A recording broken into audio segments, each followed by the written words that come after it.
Okay, this is very funny. Hello. I'm going to be dissecting one of my favorite songs of all time, and this is going to be for my friends. Hello, guys. I love you. And if this ends up anywhere else, hello. I don't know you people who are going to be listening to this if this has ended up somewhere else, so I'm not going to say that I love you because I don't know you. But, yeah. So, without further ado, I'm going to get into it because I will just completely waffle the entire time. But, yeah. So, um, let's go into the first verse. First of all, before I begin, this is about NFWMB by Hozier. If you haven't listened to it before, go and listen to it. Get acquainted. If you have listened to it, even if you haven't listened to it, I'm just going to read out the lyrics anyway, so you don't really need to know too much about it. But yeah, it's going to be very wordy to begin with, and then we're going to slow down a bit towards the end. Gets a lot less complicated. And people who have this as a video, don't worry too much. You don't really need to watch the video. But I will be reading off my notes that are on the video. So, it begins. When I first saw you, the end was soon. To Bethlehem it slouched, and then must have caught a good look at you. Give your heart and soul to charity, 'cause the rest of you, the best of you, honey belongs to me. Now I will be reading the commentary that has been left on Genius Lyrics to kick off this discussion. So, when I first saw you, the end was soon. It is written, one contributor says that in the second coming, Yeats warned that this is based off of a poem. Poem by Yeats. So Yeats warns that the new creature isn't wholly like Jesus, but some monstrous rough being. Remember that the poem was published and probably written during World War One. It could be that the speaker I is the beast who caught a view of their lover. This song and From Eden, another song by Hozier, remind me of William Blake's Auguries of Innocence, where the poem suggests that the inherent nature of innocence rebels against any form of repression or cruelty. So maybe the speaker can see that their lover is a terrible being who has seen the darkness but fights against it, which is inherent in innocence itself. Now, Hozier himself says that this is a love story, and he says this song is about watching the world burn and realizing that the person next to you is completely unfazed by it, and they have been watching, and they may have even been the one to start the fire themselves. And it does follow other biblical characteristics that the rest of the album of Wasteland Baby, and he went on to write Unreal on Earth about a lot of biblical imagery and ideas. But the EP that this comes from also references a lot of other biblical things. Now, to Bethlehem it slouched. Bethlehem is a city in Palestine, by the way, where Jesus was born in the Bible. However, Hozier is nodding to the last line from the Second Coming, a 1920s poem by Irish poet and prominent 20th century literature figure W.B. Yeats. Yeats? And what a rough beast, it's our come round at last, slouches towards Bethlehem to be born. In The Second Coming, Yeats used the imagery of the biblical apocalypse to characterize Europe's social climate after the First World War. Hozier's homage may have been more closely influenced by Canadian singer-songwriter Joni Mitchell's 1991 song Slouching Towards Bethlehem, also inspired by Yeats' poem. Because Hozier name-drops Joni on the previous song from the EP, Nina Cried Power. So a little excerpt of The Second Coming by Yeats goes as follows. Turning and turning in the widening Gaia, I think. The falcon cannot hear the falconer. Things fall apart, the centre cannot hold. Mere anarchy is loosed upon the world. I think that's correct. The blood-dimmed tide is loosed, and everywhere the ceremony of innocence is drowned. The best lack of all conviction, while the worst are full of passionate intensity. And then the last lines, the darkness droops again, but now I know that 20 centuries of stony sleep were vexed to nightmare by a rocking cradle, and what rough beast its hour come round at last slouches towards Bethlehem to be born. Again, this idea that the end will come where it was created, supposedly in biblical terms, in Bethlehem.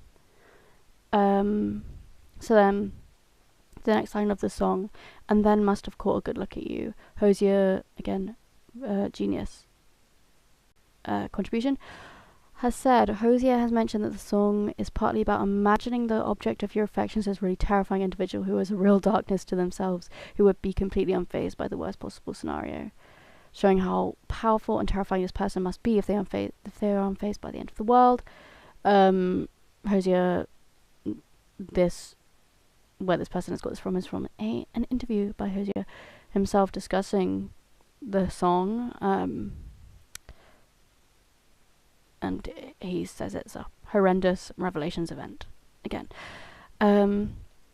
So the line, give your heart and soul to charity, 'cause the rest of you, the best of you, honey, belongs to me. Someone has written, charity here in the context of biblical and Christian themes should be seen as the apostles and early Christians described it, the purest expression of love. St. Paul's writings in Corinthians famously shows early Christian reverence to charity. Quote, charity never fails. If there are prophecies, they will be brought to nothing. If tongues, they will cease. If knowledge, it will be brought to nothing.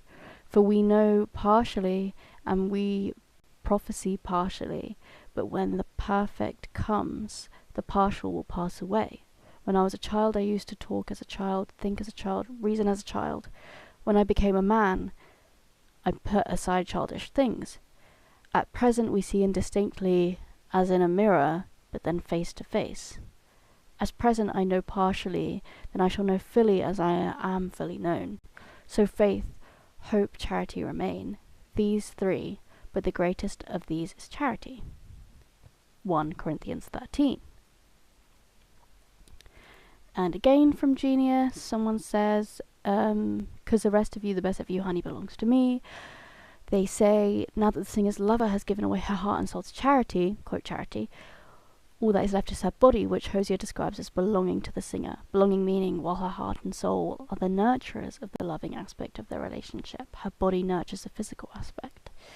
He also adds that the rest, quote, the rest of her body, is the best of her, relaying that she is, by herself, not a great person of character or morals and doesn't have a good heart. Edit. A comment suggests that the singer never specifies the gender of the lover he is singing about. While true, Hozier has referred to this character as a female in interviews. One of his goals for this song was to subvert the she's the one who needs saving, this maiden stereotype of female character in love songs, thus creating this frightening, strong and seemingly unmovable character. This comment also says, bold of you to assume that all female person has a heart and soul and body. That all a female person has is a heart, soul and body.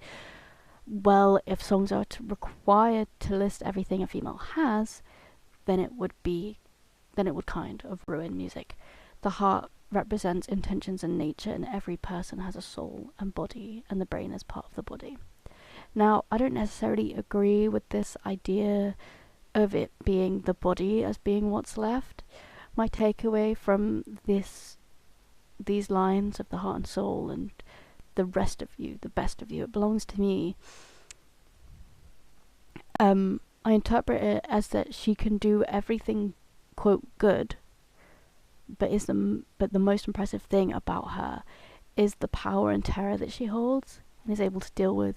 She's frightening, and he doesn't care that she may be the most saintly person in the world. He's not impressed by that, like other parts of her.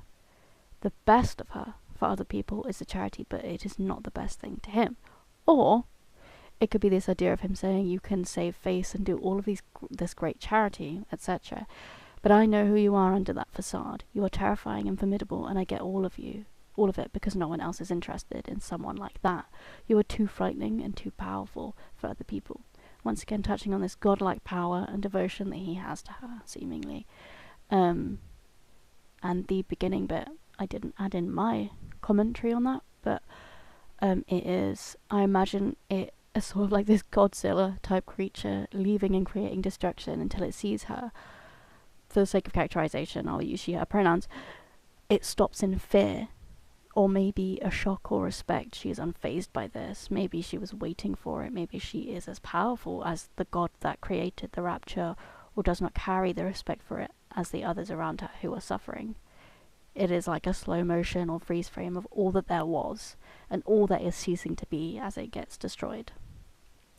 Okay, pre-chorus goes, ain't it a gentle sound, the rolling of the graves? Ain't it like the thunder? Ain't it like a thunder under earth, the sound it makes? Ain't it exciting you, the rumble where you lay? Ain't you my baby? Ain't you my baby? So, Genius contributor has said, the rolling of the graves seems to echo Jewish version of the arrival of the Messiah. When the Messiah arrives, the dead of the earth will roll underground to Israel, being the Israel that is talked of in the Bible. Or, no, sorry. This will be Jewish, so it would be in the Torah. Awaken to greet the Messiah, and then go back to being dead. There is some discussion about the details for this. For in-depth questions, ask a rabbi. Thank you, whoever did that on Genius. But even in biblical terms, the rolling of the graves, that, again, when Jesus' second coming, people are buried facing, facing, so their feet are east, I believe. Let me Google this right now. How are people buried in cemeteries?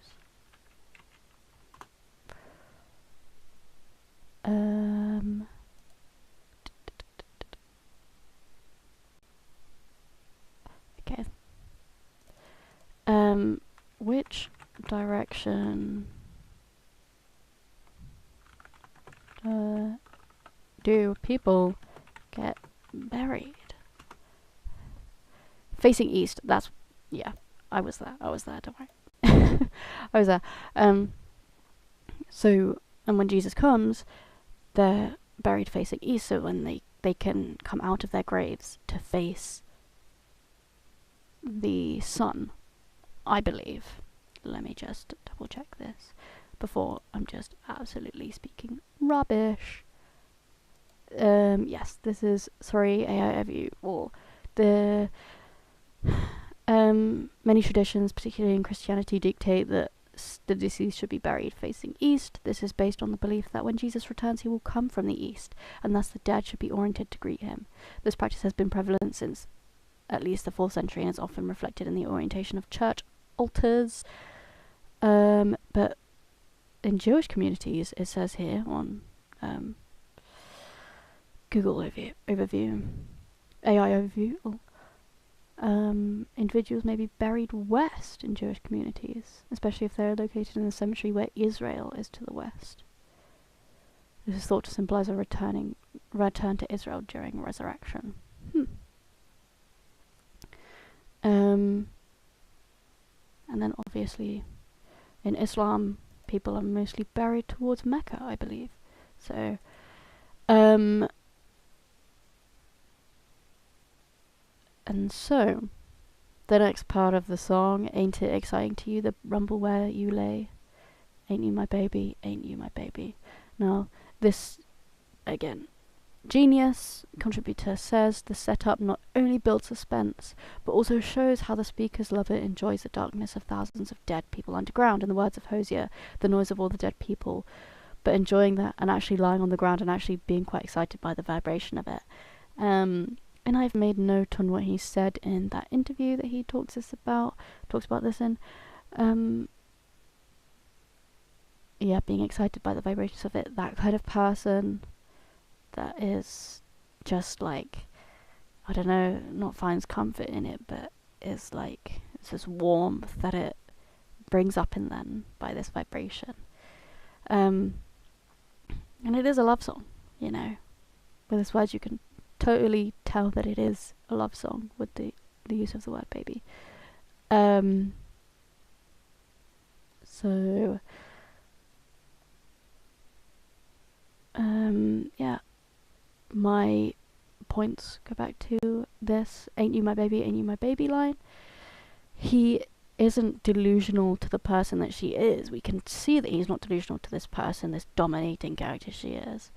And he claims her almost sick behavior and attitude as his with this baby thing. Like, that's my baby. She's doing that. She's my baby.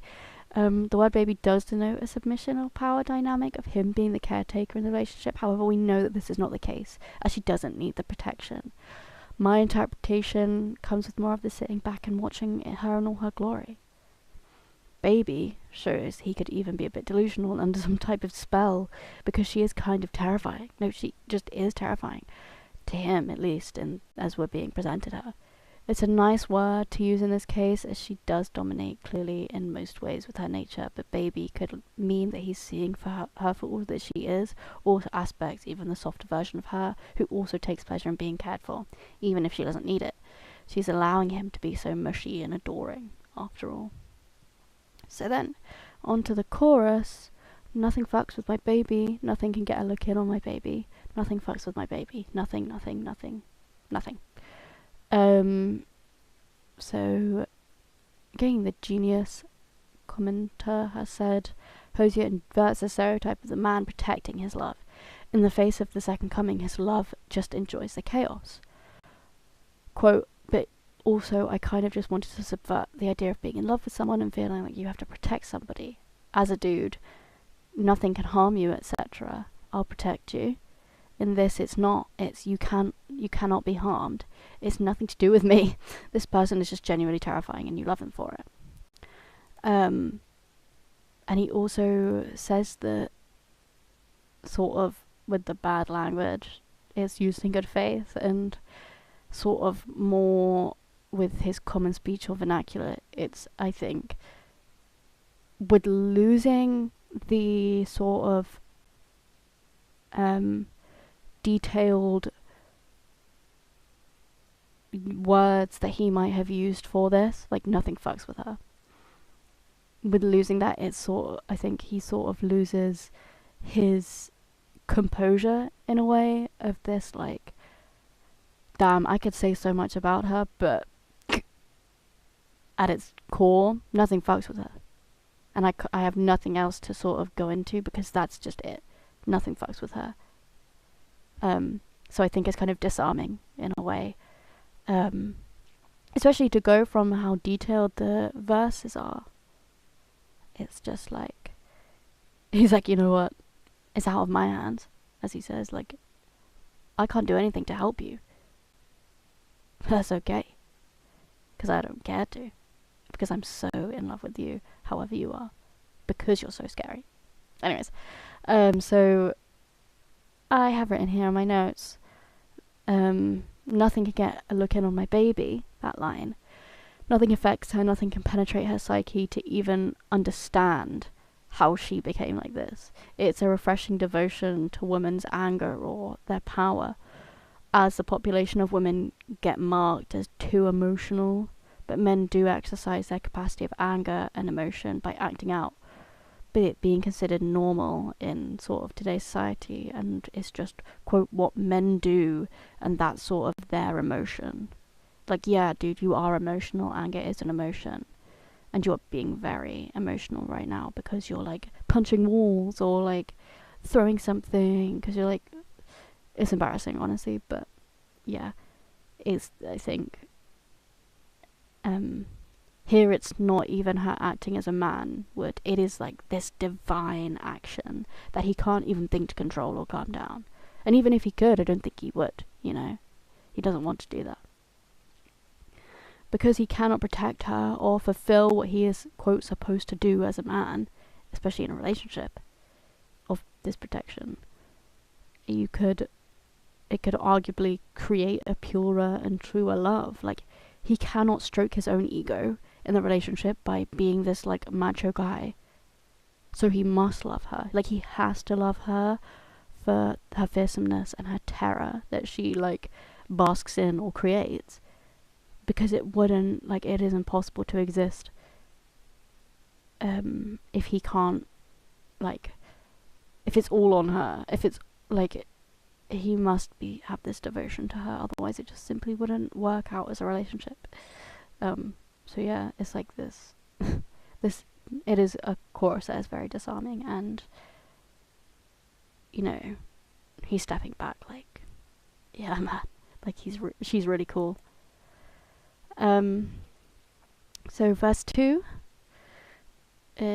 goes, if I was born as a blackthorn tree, I'd want to be felled by you, held by you, fuel the pyre of your enemies.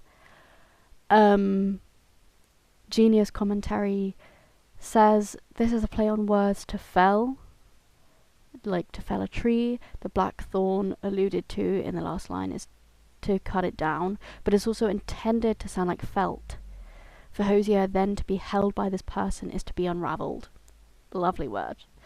Blackthorn trees also commonly represent darkness in Irish lore. It is also believed to be the root of the word strife. The tree is called strafe. I believe I'm pronouncing that correctly. In Old Celtic. This is meant to contribute to the dark tone of the song and how the speaker supports his lover's power, though not necessarily for a good cause. So fuel the pyre of your enemies. Someone has commented that Hozier follows up with the previous line by stating that he will go to great lengths for the one he loves, even if it's fueling the pyre of remains. A pyre is a large pile of wood used for burning a corpse during a funeral in some parts of the world. Hozier grew up in Ireland, whereby close to 21% of deaths involve cremation and pyre. Throughout his career, Hozier has mentioned fires on multiple occasions, most notably Arsonist's Lullaby, where he describes his infatuation with fires. When I was a child, I'd sit for hours staring into open flames. Something in it had a power, could barely tear my eyes away. The singer-songwriter has also described being set on fire during the filming of the music video for Dinner and Tribes. Amazing music video, by the way. As so much fun in a tweet promoting the song. My notes on this verse are that if he wasn't even human, he still feels this loyalty and dedication to her. You can cut me down and destroy me, then you can use my corpse and my destruction you have created to then harm others. Even if I wasn't something of worth to you in a humanly relationship sense, I would still be in awe of you because you are beyond this sort of human power. Nature even knows her power, and in a way bends to her will. He will bend to his lover's power for bad just to be touched by her. Like, imagining this scene of someone just picking up and throwing something onto a fire, like a log onto a fire. That's like 10 seconds of contact, and for that he wouldn't mind being completely ruined or ruining everything around him for it. The blackthorn, also I followed through the link that was put on Genius by the person mentioning the blackthorn tree, and this is what it says and what I have to say about what is on that website. So the blackthorn is often associated with overcoming obstacles for a better future or protection and hope in the midst of devastation. If he is seen as this protection in devastation, then he wouldn't mind this hope being destroyed by her in a chaos, because he loves her and loves the power that she exercises when doing it. In Scottish Gaelic, the word, I don't know how to say that word, but the word, I believe that this is, based on blackthorn, and what the tree is, literally means veiled one or old woman. And I say perhaps it is due to this association that the blackthorn is sometimes known. Oh no, sorry, I don't say this. It says perhaps it is due to this association that the blackthorn is sometimes known as the dark crone of the woods. Of course, it could also be due to the dark and twisted form with its association. We can, So then I say, with this association, we consider Maiden Mother Crone a feminine reflection of the Holy Trinity. Now again, we get another comparison to the godlike power and such devotion. You can also imagine a cloaked figure now in comparison to the slouching Revelations figure, or if he is the cloaked human figure, again, as in Hozier. Again, it is the small thing compared to the biblical chaos around them. So, now a pre-chorus, because then it just goes into the chorus again. This is the last thing to discuss. Says, ain't it warming you, the world gone up in flames? Ain't it the life of you, your lighting of the blaze? Ain't it a waste they'd watch the throwing of the shade? Ain't you my baby, ain't you my babe? So the first two lines of the world gone up in flames and the lighting of the blaze, a Genius contributor has said this relates to the welcomed warmth of chaos and darkness that the person who has caused it feels. Like an addiction, the power of the fire is also what makes him feel alive and want to cause more disaster. That way, the lover associates the image of his loved one with the image of fire. For him, both are unraveling and extremely powerful. And I would agree. I mean, again, it's just this Revelation's disaster and this idea that they are getting like a kick out of the destruction. Ain't it the life of you, your lighting of the blaze? Like, so this is your life force. Like, this destruction, this fire is a life force to you. The line, ain't it a waste they'd watch the throwing of the shade, a Genius contributor has said. Another wordplay moment, the pre-chorus to this point has painted the image of a raging fire, which would be a light source that throws shade. But while watching the shadows, they have their backs to the real action. Similarly, it is a criticism of throwing shade and a slang meaning subtly disrespecting someone. Now, my thoughts are, it's like he's hypnotized. He's egging on her attitude with the first two lines. He's like, yeah, girl, ain't that it?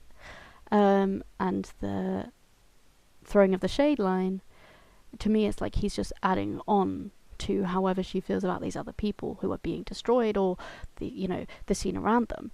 It's quite funny, like, in a twisted sense, that this whole relationship seems like he's very cautious, as it's detailed through, the song. Like, he's very cautious as she's so unpredictable, and this line is a step further as he is inching to level with her and how she may feel about the scene around her. He could be disposed of at any point she decides, but this little part is like he's becoming either immune to the fire burning around him, or he does not care about it hurting him. He will die for her, be tortured just to be around her, and be considered just to be around her, and to be considered an equal to her. He's like, imagine, like, it's quite gruesome, but his skin melting off of his bones and him becoming part of this vibration that she's lying in, and he's just like whispering, like, ain't it a waste that they'd watch the throwing of the shade? Aren't they silly for doing that? All the while he is being destroyed, but he does not care. He's so zeroed in on her and her power that he's just, he doesn't care. So yeah, that's my dissection of Nothing Fuss With My Baby, a love song for the end of the world by Hozier. Possibly one of my favourite songs of all time. And yeah, it's just, I think it's a beautiful twisted story, and it is a love song, and it is such like this raw divinity that he has for this woman. It's incredible. And yeah, and I think that you could see it first and be like, especially the first verse where it's like, with that sort of wording of belongs to me, like, you'd think that, oh my god, is he the bad guy in this relationship? Is he really controlling and thinks that he's like got this power over her? No, because then you listen to the rest of it critically, or you think about it a bit harder. And I really just think that with that, he's like, you know, you could be the best person around, but I don't love you for that. Or I'm not devoted to you because of that. I'm devoted to you because you are fucking crazy and a formidable person. And it is so, I think, disarming for him, especially in the chorus, you know? Because it's like he has no other words than just those small selection of words to be like, she's so powerful, like, full stop. She's powerful and you can't mess with her. And I'm not going to waste my breath trying to explain that to you, because look at it around us. Look at the material here, guys. Look at the material. Literally, the fucking rapture is happening, and she's chilling. And it seems like the rapture is like slowing at her presence. You know, it seems like she could even be the center of this rapture, even though it may not have started here, it may have made its way here. But maybe she's even more powerful than to just create and destroy things here. She can destroy things in other parts of the world, wherever this thing has come from. So yeah, amazing imagery, and I love it. And the musicality of it is beautiful and amazing as well. And I do not have the skill to discuss that, and it's already been half an hour that I've been speaking. So yeah, hope you enjoyed, and to my friends, I hope you listen to this and you like my little podcast, because I know you said you like little podcasts, but I do hope you enjoy it, and me ranting and digressing at every given opportunity. But yeah, go listen to it.